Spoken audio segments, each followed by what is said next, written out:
Hello hi नमस्कार। ओडिशार सबु सिनेप्रेमी भाई और भौणी मानू आम ओडिया सिनेमा चैनल को स्वागत करुच्ची।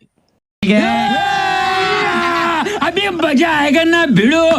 आज कथा हबा ओडिया अभिनेता बाबूशान महांती अधारे अटकी जाइथिबा किछि ओडिया सिनेमा विषय रे।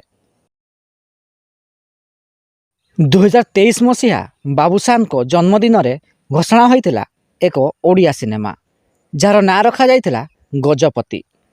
एही सिनेमार निर्देशना दायित्व थिले एस मुरलीकृष्ण, संगीत निर्देशना दायित्व थिले गौरव आनंद एवं एही सिनेमार मुख्य भूमिका रे बाबूशान महांती अभिनय करिथान्ते। एपरिकी एही सिनेमार फास्ट टीजर मध्य आसी सारिथिला, किंतु कोनोसी कारणरू एही सिनेमार शूटिंग आरंभ होई पारि नाही एवं एही सिनेमाटी केवल घोषणा रे ही रही जाइछि। तेबे बाबूशान महांती केउं सिनेमाटी आपणकर फेवराइट कमेंट बॉक्स रे निश्चिंत जणांतु एवं वीडियोटी को पसंद आस्तिले लाइक शेयर एवं चैनल टी को सब्सक्राइब करंतु।